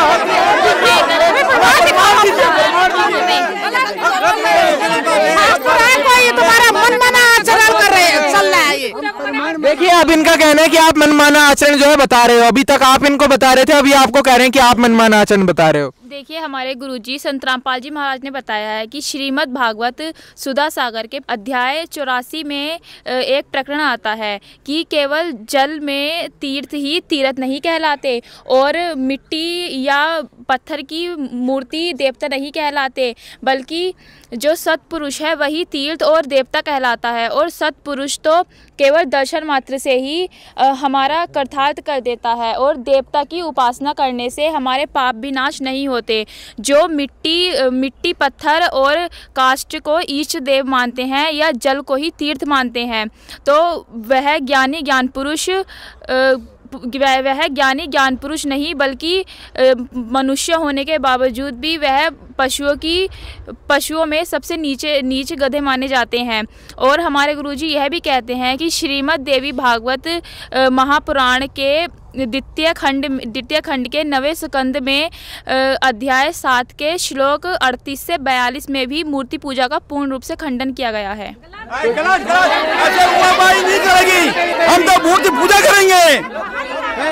यहाँ पर विषय देखिए, इस तरह से हो हल्ला करने से कोई लाभ नहीं मिलेगा। शास्त्र जो होते हैं ये परमात्मा का संविधान है। यदि आप परमात्मा का संविधान नहीं मानोगे तो फिर आप क्या मानोगे? फिर डिबेट का क्या फायदा होगा इसका? देखिए, यहाँ पर हमारे चैनल की भी आप सभी से गुजारिश है कि जो हम निष्कर्ष निकालेंगे, जो यहाँ पर रहस्यों से पर्दा उठेगा, वो सिर्फ और सिर्फ हमारे पवित्र शास्त्र ही उसका फैसला कर सकते हैं कि आखिर दोनों जो पक्ष है उनके मत में सही मत किसका है। अब वो फैसला सिर्फ और सिर्फ शास्त्रों से हो सकता है। अब हम शास्त्रों में से ही प्रमाण जानना चाहेंगे कि आपके पास और क्या प्रमाण है। हमारे गुरुजी बताते हैं कि गरुड़ पुराण के धर्म कांड के प्रेत कल्प के अध्याय नंबर 38 के श्लोक नंबर 11 में मूर्ति पूजा का खंडन किया है। जी, आप क्या बता रहे हैं? जैसे कि श्रीमद् भागवत प्रथम खंड 3रा स्कंद में मूर्ति पूजा का पूर्ण रूप से खंडन किया गया। इतने सारे प्रमाण देने के बावजूद भी आप ये खुद ही तय कर सकते हो कि मूर्ति पूजा सही है या गलत। बंदी छोड़। तो यहाँ पर संत रामपाल जी के शिष्य बार बार जो है ढेरों प्रमाण प्रस्तुत कर रहे हैं। देखिए, मूर्ति पूजा के लिए पूर्ण परमात्मा कबीर साहब जी की वाणी है कि पत्थर पूजे हरि मिले तो मैं पूजू पहाड़, ताते तो चक्की भली पीस खाए संसार। तो देखिए, कबीर साहब ने भी मूर्ति पूजा का खंडन किया है कि अगर मूर्ति पूजा करने से ईश्वर मिलते तो मैं पहाड़ पूज लूँ, और उससे तो चक्की भली है जिसका पिसा हुआ संसार खाता है। फिर देखिए, मूर्ति पूजा करनी चाहिए या न करनी चाहिए। कबीर साहब की अगली वाणी है कि नौमन सूत उलझिया ऋषि रहे झकमार, और सतगुरु ऐसा सुलझा दे उलझे ना दूजी बार। तो देखिए, इस बात को भी कबीर साहब ने जो कहा है उसको संत रामपाल जी महाराज जी ने परिभाषित किया है कि भाई मूर्ति पूजा करनी चाहिए या नहीं करनी चाहिए। ठीक है जी, क्योंकि जो हमारे शास्त्रों में ये गुत्थी उलझी हुई थी कि ये शास्त्रों में लिखा हुआ था कि भैया मूर्ति पूजा करनी चाहिए या नहीं करनी चाहिए। संत रामपाल जी महाराज जी ने आज उसको डिफाइन करके दिया है कि भाई करनी चाहिए या नहीं करनी चाहिए। सतगुरु रामपाल जी, तो यहाँ पर संत रामपाल जी महाराज जी के समर्थक बार बार ढेरों प्रमाण दे रहे हैं। जैसे कि हमारी डिबेट का टाइटल था माँ दुर्गा के अनसुने राज। आज वो अनसुने राज हमारी इस खास पेशकश में खोले जा रहे हैं। आज सभी रहस्यों से पर्दा उठकर रहेगा। तो आइए अगले सवाल की ओर बढ़ते हैं। आज हम इतने प्रेम भाव से माता की पूजा करते हैं और ये मूर्ति पूजा के बारे में क्या क्या बोल रहे हैं, और ये कहते हैं कि ब्रह्मा विष्णु महेश से ऊपर की शक्ति है माता। अगर फिर कहने का मतलब ये है कि फिर माता ही तो सर्वोपरि हुई, माता ही तो सर्वोपरि हुई। संत रामपाल जी महाराज जी के शिष्यों से हम प्रमाण जानना चाहेंगे, क्योंकि प्रमाण के आधार पर ही जो है हम अपना फैसला कर सकते हैं कि दोनों मतों में से आखिर कौन सा पक्ष सही है और कौन सा पक्ष गलत है। शास्त्रों के आधार पर आज वो फैसला होकर रहेगा। जोगी सर ने प्रश्न किया अभी, उसका उत्तर है जो हमें संत रामपाल जी महाराज ने हमें सदग्रंथ खोल के दिखाए हैं, जिसमें देवी दुर्गा जी खुद अपनी पूजा करने के लिए मना कर रही हैं। उसी में संत रामपाल जी महाराज ने खोल के दिखाया है श्रीमद् देवी भागवत के 7वें स्कंद के अध्याय नंबर 36 के प्रश्न नंबर 562 और 63 में राजा हिमालयन को देवी दुर्गा जी ज्ञान देते हुए कह रही हैं, हे राजन, तू सभी बातों को छोड़कर केवल उस ब्रह्म की साधना कर जिससे तू ब्रह्मलोक को जाएगा, यानी तुझे ब्रह्मलोक की प्राप्ति होगी। यहाँ पे देवी दुर्गा जी ने खुद की पूजा करने के लिए नहीं कहा है, बल्कि अपने पति ब्रह्म की पूजा करने को कहा है। तो यहाँ पर फिर से संत रामपाल जी महाराज जी के समर्थकों ने प्रमाण दिया है, प्रमाणों के आधार पर ही जो है यहाँ पर फैसला होगा। ये तो झूठ बोल रहे हैं सर, माता की पूजा के बारे में ऐसे कह रहे हैं। ये माता की पूजा से मोक्ष होता है, मोक्ष माता की पूजा से मोक्ष होता है। आप माता की पूजा पर सवाल आखिर कैसे उठा सकते हैं? देखिए, सतगुरु संत रामपाल जी महाराज हमें और भी प्रमाण दिखाते हैं, जैसा कि देवी भागवत में पहला स्कंद पृष्ठ 50 में लिखा है कि देवी जी कहती हैं कि देखो, जन्मे हुए की मृत्यु और मरे हुए का जन्म होना बिल्कुल निश्चित है। भला ऐसी सिद्ध मर्यादा जगत में कैसे व्यर्थ की जा सकती है? अर्थात देवी अपने भक्तों को मोक्ष प्रदान नहीं कर सकती, यानी जन्म मृत्यु से मुक्त नहीं कर सकती। तो यहाँ पर संत रामपाल जी महाराज जी के समर्थक बार बार प्रमाण दिए जा रहे हैं।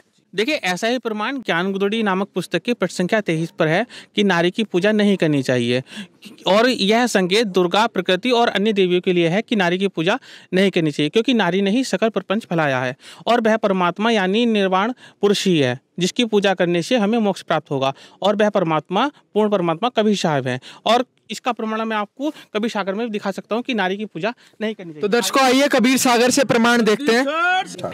देखिए, जैसे मैंने आपको बताया था कि हमारे शास्त्रों में नारी की पूजा करने के लिए निषेध है, ठीक है जी। उसी का प्रमाण परमात्मा दया से आपको कबीर सागर में दिखाने जा रहे हैं। तो ये आप देख लीजिए, ये कबीर सागर है, और यहाँ पर इसका जो है ये आप देख लीजिए। देखिए, इसके मुद्रक और प्रकाशक हैं खेमराज श्री कृष्णदास, ठीक है जी। और ये संत रामपाल जी महाराज जी के द्वारा लिखी हुई पुस्तक नहीं है, ठीक है, और शायद ये मुंबई से छपी हुई है। तो आइए आपको दिखाते हैं, जिससे हमारे डिबेट का हिस्सा है कि माँ दुर्गा के अनसुने राज जो आज इस पुस्तक में खुलने जा रहे हैं कि नारी की पूजा नहीं करनी चाहिए। देखिए, ये देख लीजिए, यहाँ पे ये बोध सागर है, बोध सागर का ये आत्मबोध जो है चैप्टर है, और यहाँ का जो है ये इसका दोहा है कि पुरुष की सेवते पुरुष ही होत, नारी के सेवते नारी होई, पुरुष की सेवते परम पद पाइये, नारी के सेव नहीं मुक्ति कोई।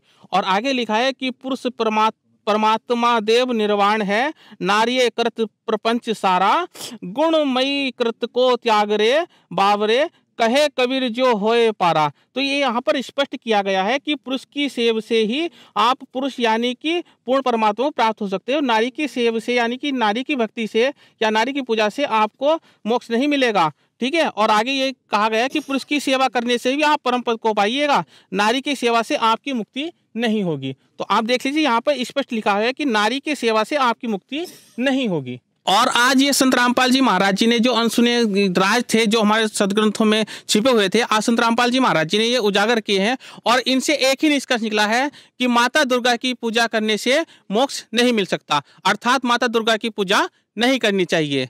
और माता ने ब्रह्म की साधना के लिए क्यों कहा है, अपनी साधना के लिए क्यों नहीं कहा? तो इससे ये भी कहीं पता चलता है कि माता दुर्गा से सर्वोपरि ब्रह्म है। बंदी छोड़ सदगुरु रामपाल जी महाराज की जय हो। दर्शकों, एक बार फिर संत रामपाल महाराज के शिष्यों ने यहाँ पर यह प्रमाण दिया है कि माता दुर्गा स्वयं अपनी पूजा को करने के लिए मना कर रही हैं। ये भाई लोग क्या बोल रहे हैं? इन्होंने हमें काफी प्रमाण दिखाए, इनके प्रमाण, इनके दिए हुए प्रमाण हम अपने शास्त्रों से मिलान करेंगे। इन्होंने बताया कि माता दुर्गा से ऊपर एक और ब्रह्म है, क्या उस ब्रह्म की साधना क्या है? क्या माता दुर्गा से अलावा किसी दूसरे को नहीं जानते थे, सर्वोपरि हमारे लिए माता श्री थी। हमने माता जी की पूजा करते हैं, साल में 2 बार नराते आते हैं उन्हें। लेकिन ये बता रहे हैं कि इन्होंने प्रमाण बताया है कि दुर्गा किसी की पूजा के लिए कह रही है, लेकिन हमने आज तक उस ब्रह्म के बारे में, साधना के बारे में नहीं पता क्या उस साधना से उसका हमारा मोक्ष हो सकता है? जी हाँ, माता दुर्गा के भक्तों का ये कहना है कि हमने आज तक यही सुना है कि माता सर्वोपरि है, हमने आज तक ये नहीं सुना कि माता से ऊपर भी कोई ब्रह्म है। जी, माता ने जिस ब्रह्म के बारे में जानकारी दी है उस ब्रह्म से मोक्ष होने वाला नहीं है। हमारे सतगुरु रामपाल जी महाराज जी ने बताया हमें, गीता जी अध्याय 8 श्लोक 13 में बताया कि ओम इति एकाक्षरम ब्रह्म व्यवहारन माम अनुस्मरन यह प्रियाति तजन देहम शयाति परमाम गतिम। अर्थात माम ब्रह्म, मुझ ब्रह्म का केवल एक अक्षर ओम है, जो इसका सुमरण करता हुआ देह त्याग कर जाता है वह परम गति को प्राप्त होता है। लेकिन ब्रह्म स्वयं कह रहा है कि मेरी वाली जो भक्ति है ये घटिया भक्ति है, इससे भी मोक्ष नहीं होने का, क्योंकि ब्रह्म ने स्वयं कहा है अध्याय 7 के 18वें श्लोक में, उदारा सर्व एव एते ज्ञानी तू आत्मा में मतम स ही युक्त आत्मा माम एव अनुत्तमाम गतिम। अर्थात जो ज्ञानी हैं, अर्थात जो परमात्मा प्राप्ति के लिए निकले हैं, वो मेरी वाली घटिया साधना में स्थित है, इसलिए उनका मोक्ष नहीं होने का। फिर अध्याय 8 श्लोक 16 में कहा है, आ ब्रह्म भुवनाथ लोका पुनरावृत्ति अर्जुन माम उपेते तू कौनते पुनर्जन्म न विदिते। न विदिते, जो यह नहीं जानते हे अर्जुन मुझको प्राप्त होकर भी पुनर्जन्म होता है, क्योंकि ब्रह्मलोक पर्यंत सब पुनरावृत्ति में है। पुनरावृत्ति का अर्थ होता है जो संसार में लौटकर वापस आते हैं, ऐसे। माता दुर्गा ने ब्रह्म साधना बताई है और ब्रह्म ने अपनी साधना भी अनुत्तम बताई है। अध्याय 18 श्लोक 62 में कहा है, तुम्हें शरणम गच्छ सर्वभावेन भारत तत्प्रसादात परम शांति स्थानम प्राप्स्यति शाश्वतम। हे अर्जुन, तू सर्वभाव से उस परमात्मा की ही शरण में जा, जिसकी कृपा से तुझे परम शांति तथा वह सनातन परमधाम प्राप्त होगा।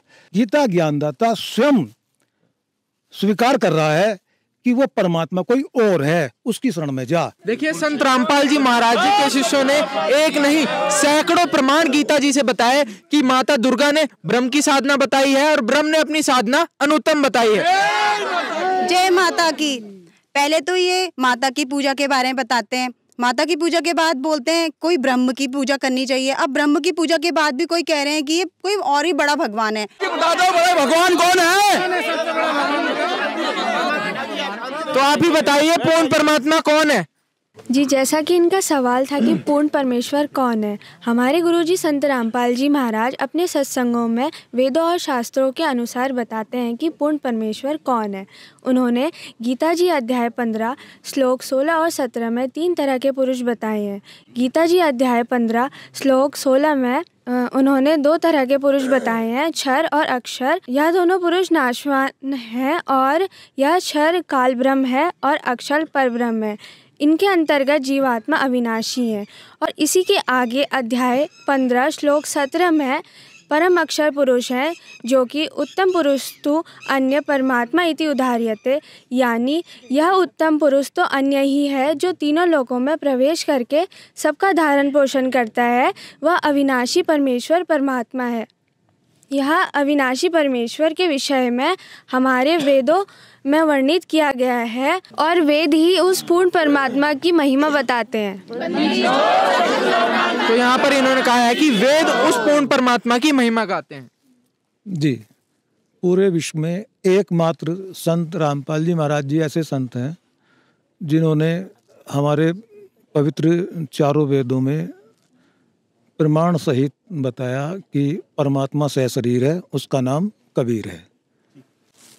यजुर्वेद अध्याय 40 मंत्र 8 में स्पष्ट प्रमाण है कि वह पूर्ण परमात्मा अविनाशी है और उसका जन्म मृत्यु नहीं होता और माता पिता के सुख से उसकी काया नहीं बनी होती। शुक्रम अकायम सपर्यागात शुक्रम अकायम अवर्णम अस्नाविरम शुद्धम अपाविद्धम कबीर मनीषी परिभू शंभु याता तथ्यार्थान व्याधाता शास्त्रिभ्य स्मृभ्य। यजुर्वेद अध्याय 5 मंत्र 32 में स्पष्ट प्रमाण है, उसी असी कबीर अंगार्यसी बम्बार्यसी स्वर ज्योति ऋतदामासी। ऋग्वेद मंडल 9 सूक्त 82 मंत्र 1 और 2। ऋग्वेद मंडल 9 सूक्त 86 मंत्र 26 और 27। ऋग्वेद मंडल 9 सूक्त 96 मंत्र 16 से लेकर 20 तक। ऋग्वेद मंडल 9 सूक्त 20 मंत्र 1। अथर्ववेद कांड 4 अनुवाक 1 मंत्र 7। और अन्य जैसे श्रीमद् भगवद गीता अध्याय 8 श्लोक 9, उसमें भी प्रमाण है। कविम पुराणम अनुशासितारम अणु अणियांसम अनुशमरेत यह सर्वस्य दातारम। अचिंतनीय रूप आदित्य वर्णम तम से प्रस्तात। ढेर सारे प्रमाण दिए हैं परमात्मा सतगुरु रामपाल जी महाराज जी ने। और परमात्मा से शरीर है, उसका नाम कबीर है। और वह परमात्मा अपने सतलोक से चलकर आता है बिजली के समान, जो बिजली की गति के समान आता है, दृढ़ भक्तों को आकर मिलता है, उनके विघ्नों को हरता है और सबका रक्षक है और राजा के समान दर्शनीय है।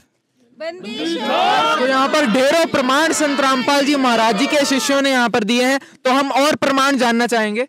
वेदों में पूर्ण परमेश्वर का नाम कबीर देव है। वो अपने वास्तविक नाम से इस धरती पर प्रकट होते हैं और अपने तत्व ज्ञान का प्रचार करते हैं। वह चारों युगों में परमात्मा आते हैं। कबीर सागर में इसका प्रमाण है, जिसमें बताया गया है, सतयुग में सत्सुकृत का टेरा, त्रेता नाम मुनिंदर मेरा, द्वापर में करुणा में कहाया, कलयुग नाम कबीर धराया। जिस पूर्ण परमात्मा का केवल और केवल 3 अक्षरों का मोक्ष मंत्र बताया गया है, उसके बारे में सामवेद के संख्या नंबर 822 में उसका जिक्र आता है कि उस पूर्ण परमेश्वर का त्रितस्य नाम है, यानी कि उसका 3 मंत्रों का नाम है। इसी के बारे में गीता अध्याय नंबर 17 के श्लोक नंबर 23 में भी बताया गया है कि उस सच्चिदानंद घन ब्रह्म की साधना के जो मंत्र हैं वो ओम, तत् और सत हैं, जिनमें से जिनका जाप करने से किसी भी साधक को मोक्ष की प्राप्ति होगी। इनमें से तत् और सत जो हैं वो सांकेतिक मंत्र हैं, जो कि हमें किसी तत्वदर्शी संत से ही मालूम हो सकते हैं। और वर्तमान समय में वो तत्वदर्शी संत केवल संत रामपाल जी महाराज हैं, जिन्होंने हमारे सामने तत् और सत जो कि सांकेतिक मंत्र हैं उनका भेद हमारे सामने खोला है। और ये जितने भी हमने आपको प्रमाण दिखाए हैं, ये सभी 600 वर्ष पूर्व आए हुए कबीर साहिब जी के ऊपर ही सटीक बैठते हैं। तो इससे प्रमाणित होता है कि कबीर साहिब जी वो पूर्ण परमात्मा है। तो दर्शकों, संत रामपाल जी महाराज जी के समर्थकों ने यहाँ पर ढेरों प्रमाण दिए हैं परमात्मा और तत्वदर्शी संत के बारे में। कहीं आप अपने गुरु को तो तत्वदर्शी गुरु नहीं मान रहे। इस दुनिया में तो हजारों गुरु हैं, हम कैसे मान लें आपके गुरु तत्वदर्शी गुरु हैं? आखिर कैसे माने कि संत रामपाल जी ही तत्वदर्शी संत हैं? आखिर इसका क्या प्रमाण है आपके पास? आपकी बात सही है कि आप हमारे गुरु जी को तत्वदर्शी संत कैसे माने, क्योंकि आज के समय में अनेकों संत ऐसे हैं जो अपने नाम के आगे तत्वदर्शी संत लगाते हैं, परंतु हमारे शास्त्रों में तत्वदर्शी संत की पहचान बताई गई है। जैसे गीता अध्याय 4 श्लोक 32 और 34 में खुद गीता ज्ञानदाता कह रहे हैं कि हे अर्जुन, तू सर्वभाव से संपूर्ण ज्ञान को तत्वदर्शी संतों के पास जाके समझ। उनको भली भांति दंडवत प्रणाम करने से, उनकी सेवा करने से और कपट छोड़कर सरलतापूर्वक प्रसन्न करने से वह तत्वदर्शी संत उस तत्व ज्ञान का उपदेश कराएंगे। इससे ये सिद्ध होता है कि खुद गीता ज्ञानदाता भी तत्वदर्शी संत के शरण में जाने के लिए बोल रहा है। जिसकी महाराज की जय हो। जिसकी पहचान गीता जी में भी बताई गई है। गीता अध्याय 15 के श्लोक नंबर 1 से 4 में गीता ज्ञानदाता कह रहा है कि उस उल्टे लटके संसार रूपी वृक्ष को जो सह वेदविद बता देगा वो तत्वदर्शी संत है। और जो जड़ से लेकर पूरे तना, शाखाएं और जो इनका सबका ज्ञान रखता है, उल्टे लटके संसार रूपी वृक्ष को जो सही से समझा देगा वही तत्वदर्शी संत है। इसके विषय में हमारे गुरुजी बताते हैं। और आज एक इकलौते संत वही हैं पूरी विश्व में जो इस पूरे संसार रूपी वृक्ष का जो है अच्छे से समझा रहे हैं, मतलब पूरे शास्त्रों में से समझा रहे हैं। तो दर्शकों, यहाँ पर संत रामपाल जी महाराज जी के शिष्यों ने गीता जी से प्रमाणित करके बताया कि संत रामपाल जी महाराज ही तत्वदर्शी संत हैं। अब आप क्या प्रमाण बताएंगे? पूर्ण गुरु के पहचान के बारे में एक वाणी है सूक्ष्म वेद की। सतगुरु के लक्षण कहूँ मधुरे बैन विनोद, 4 वेद 6 शास्त्र क्या 18 बोध। इस वाणी का मतलब है पूर्ण गुरु की वही पहचान है जो 4 वेद 6 शास्त्र और 18 पुराण के आधार पर ज्ञान दे। और आज के समय में संत रामपाल जी महाराज ही पूर्ण गुरु हैं, जो 4 वेद, 6 शास्त्र और 18 पुराण के हिसाब से ही ज्ञान दे रहे हैं। इसके अलावा श्रीमद् भागवत महापुराण में भी गुरु की महिमा का वर्णन करते हुए स्वयं देवी जी कह रही हैं कि अगर शिव रुष्ट हो जाए तो तुम्हें गुरु बचा सकता है, परंतु गुरु के रुष्ट होने पर तुम्हें शिव जी नहीं बचा सकते। इसलिए हे पर्वतराज, अपने तन मन एवं वचन से सभी से समर्पित होकर उस एक अपने गुरु की को संतुष्ट करने में लगे रहो। इसके अलावा हमें बताया जाता है कि गुरुर् ब्रह्मा गुरुर् विष्णु गुरुर्देव महेश्वर गुरु साक्षात परम ब्रह्मा तस्मै श्री गुरुवे नमः, यानी कि गुरु ही ब्रह्मा है, गुरु ही विष्णु है एवं गुरु ही शिव है, गुरु ही साक्षात परम ब्रह्म का स्वरूप है और उन गुरु को मेरा नमन है। इससे हमें ये निष्कर्ष मिलता है कि अगर हमें तत्वदर्शी संत की तलाश हो जाती है तो हमें उसके द्वारा बताई गई हुई शास्त्र विधि अनुकूल साधना करनी चाहिए एवं उसके द्वारा दिए गए मंत्रों का जाप करना चाहिए, जिससे कि हम मोक्ष मार्ग में चल सके एवं मोक्ष प्राप्ति कर सकें। और वर्तमान समय में संत रामपाल जी महाराज ही एक ऐसे तत्वदर्शी संत हैं जो कि हमें सभी शास्त्रों के अनुकूल भक्ति बताते हैं। सर, इसी के साथ और भी प्रमाण है, जैसे कि श्रीमद् देवी भागवत के 7वें स्कंद में बताया है कि गुरु जो है वो माता पिता से भी श्रेष्ठ है, क्योंकि माता पिता से प्राप्त जो जन्म होता है, जीवन होता है, वो नष्ट हो जाता है, लेकिन गुरु से प्राप्त जो ब्रह्म जन्म होता है वो कभी नष्ट नहीं होता।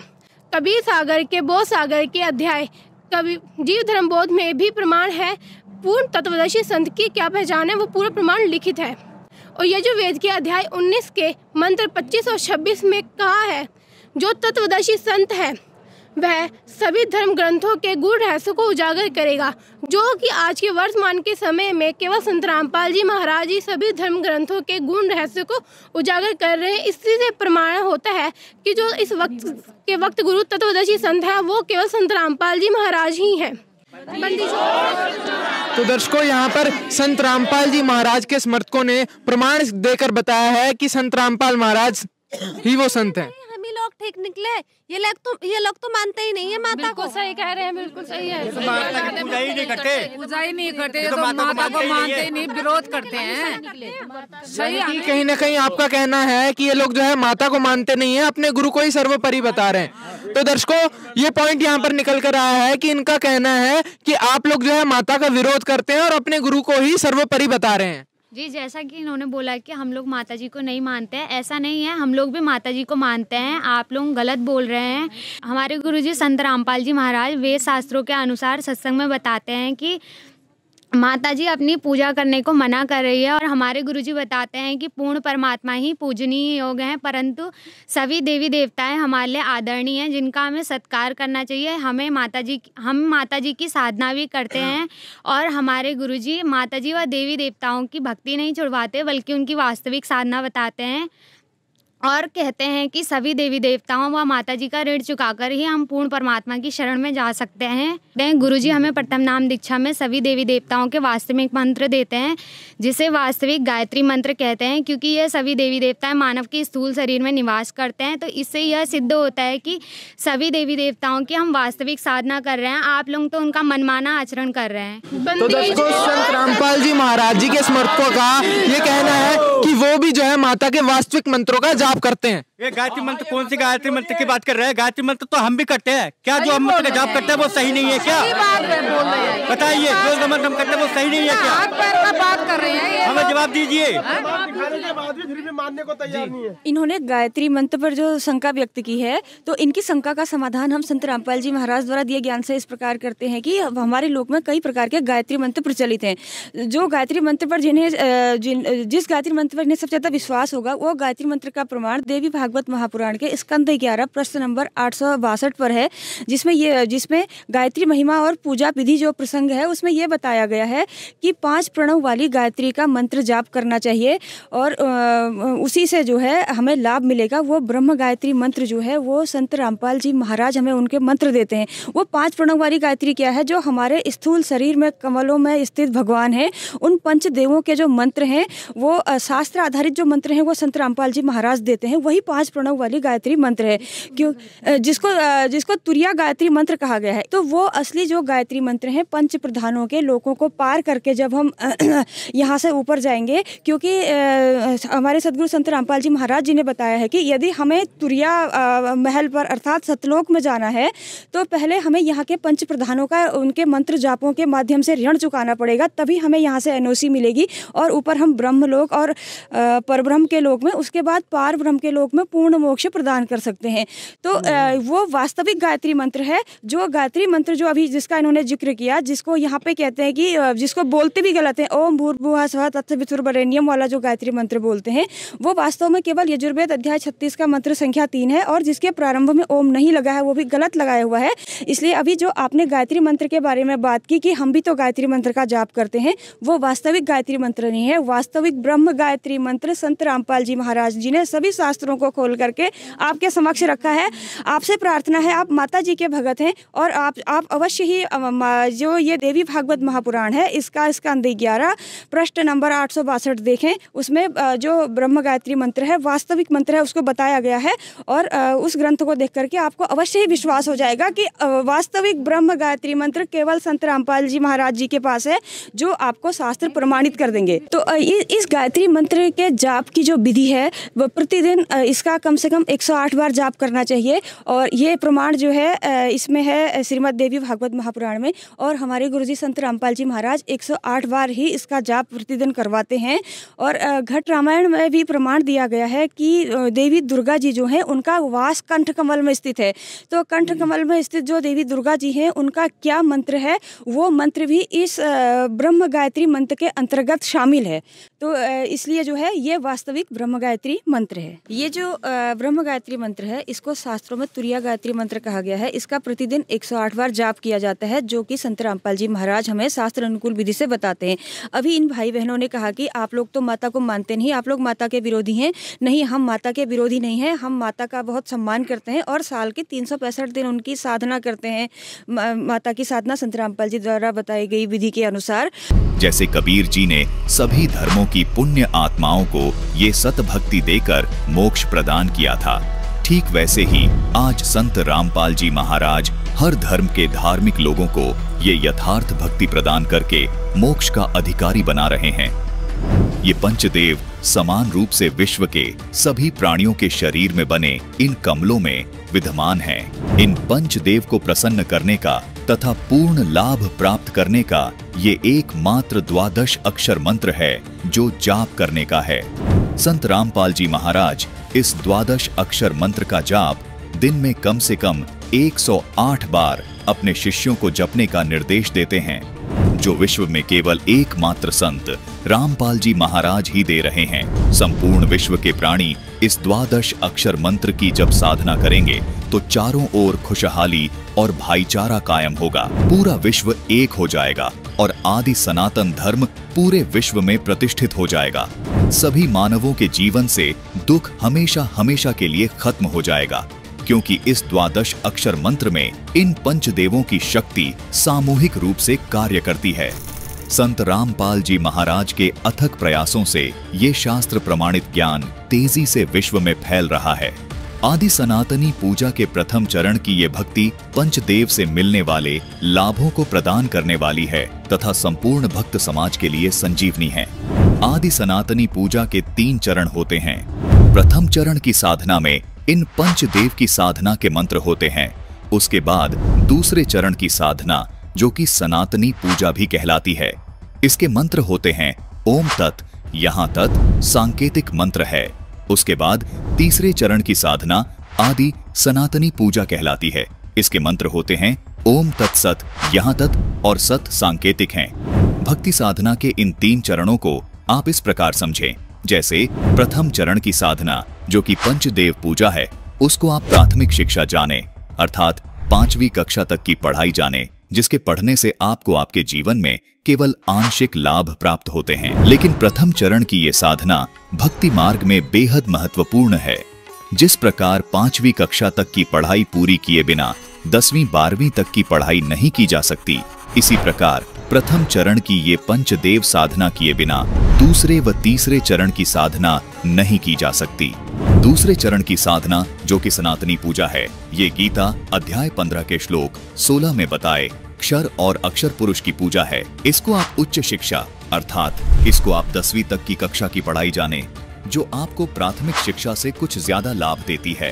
तीसरे चरण की साधना जो कि आदि सनातनी पूजा है, गीता जी अध्याय 17 के श्लोक 23 में भी इसका वर्णन है। ये गीता अध्याय 8 के श्लोक 3 में बताए परम अक्षर ब्रह्म की पूजा है। इसको आप सर्वोच्च शिक्षा जाने, जो कि आपको सब सुख और लाभ प्राप्त करवाती है। दर्शकों, केवल संत रामपाल जी महाराज ही आध्यात्मिक मार्ग की भक्ति साधना इस प्रकार 3 चरण में पूरी करते हैं। तो इस प्रकार से जो है हमारा इनसे भी निवेदन है कि जो अभी प्रमाण हमने सब भाई बहनों को दिखाए हैं, अपने घर जाकर के शास्त्रों से मिलान करें और अधिक जानकारी के लिए ये संत रामपाल जी महाराज द्वारा लिखित पुस्तकें पढ़ सकते हैं, उनका सत्संग सुन के और शास्त्रों से प्रमाण मिला करके आगे की भक्ति साधना के बारे में निर्णय ले सकते हैं। तो दर्शकों, संत रामपाल जी महाराज जी के जो समर्थक हैं उन्होंने यहाँ पर ढेरों प्रमाण पेश किए हैं, तो अब आप लोगों का क्या कहना है? देखो, इन्होंने जो हमको इतने प्रमाण दिए हैं, हम इनके प्रमाणों से भी पूर्णतः संतुष्ट नहीं है। इनके प्रमाणों से हम मिलान करेंगे अपने शास्त्र से जाके, तब हमको संतोषजनक जवाब दे सकते हैं। शास्त्रों के साथ मिलान करेंगे, उसके बाद आगे की हम क्या करना है, क्या करना है, क्या नहीं करना है। बिल्कुल, हमारी आपसे भी गुजारिश है कि जो भी प्रमाण यहाँ पर इस डिबेट में पेश किए गए हैं, जैसे कि हमारी डिबेट का टाइटल है माँ दुर्गा के अनसुने राज, आज उन राजों से पर्दा उठ चुका है। हमारी आप सभी से गुजारिश है कि आप भी जो हमारे लाल कपड़ों में बंद आज तक जो शास्त्र पढ़े हुए थे, आज उनको खोलने का सही समय आ चुका है। सभी रहस्यों से पर्दा अब उठकर रहेगा। संत रामपाल महाराज के समर्थकों ने यहाँ पर जो भी प्रमाण बताए हैं, आप भी उनको जरूर जाकर क्रॉस चेक करें और निर्णय तक पहुंचें कि आखिर क्या सच्चाई है। यहाँ पर संत रामपाल जी के जो समर्थक हैं, उन्होंने हमें हजारों प्रमाण दिए। हम शास्त्रों का मिलान करेंगे, इसके बाद चिंतन करेंगे और उसके बाद फाइनल निर्णय लेंगे। देखिए, इस डिबेट में संत रामपाल जी महाराज के समर्थकों ने ढेरों प्रमाण पेश किए हैं जो माता दुर्गा के आज तक अनसुने राज बने हुए थे। रहस्यों से यहाँ पर पर्दा उठ चुका है। माता दुर्गा की उत्पत्ति कैसे हुई, माता दुर्गा से ऊपर पूर्ण भगवान कौन है, और भी नवरात्रि के व्रत करने चाहिए या नहीं, तो बहुत सारे अनसुलझे रहस्य जो आज तक छुपे हुए थे, उन सभी का महाखुलासा आज की हमारी इस बिग डिबेट में हो चुका है। ऐसी और खास डिबेट्स देखने के लिए जुड़े रहिए हमारे चैनल के साथ। धन्यवाद।